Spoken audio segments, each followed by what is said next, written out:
কিছুদিন আগেই হয়ে গেল ভ্যালেন্টাইন্স ডে। আর এইবার চলো তোমাদেরকে দেখাই একটা একটু অন্য ধরনের ভ্যালেন্টাইন্স ডে পার্টি, যেটা আমি এই বছর অ্যাটেন্ড করেছিলাম।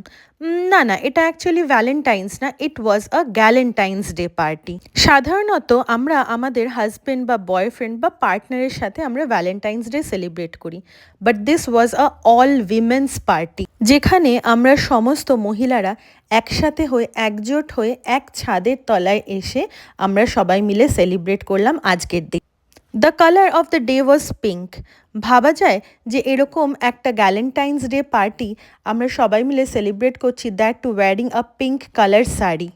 ইট was a really fun afternoon. একটা দারুণ এক্সপিরিয়েন্স হলো, ছিল খুব সুন্দর সুন্দর টেস্টি খাবার দাবার, ছিল স্যান্ডউইচ, ছিল রায়তা, ছিল স্যুপ, ছিল salad, biryani, pulao, drinks and what not. সকাল থেকে ঝমঝমিয়ে বৃষ্টি পড়া সত্ত্বেও আমাদের গল্প, আড্ডা আর মজাতে কিন্তু কোনো কিছুর কমতি ছিল না। সবাই মিলে খেললাম একটা দারুণ মজার খেলা, শ্যুট করলাম বেশ কিছু সুন্দর সুন্দর রিলস, বানালাম নতুন অনেকগুলো বন্ধু এবং আরও অনেক কিছু। এই women with different shades of pink পার্টিতে হলো বেশ কিছু মজার আলোচনা হলো শাড়ি নিয়ে, গল্প হলো বিভিন্ন ধরনের নিজেদের এক্সপিরিয়েন্স শেয়ার করা এবং আরও কত কিছু। আমাদের এই পিঙ্ক পার্টি শেষ হতে হতে বৃষ্টিও হার মেনে নিয়েছিল। আজ বাড়ি ফিরলাম বেশ কিছু ভালো এবং সুন্দর স্মৃতি নিয়ে। ওকে।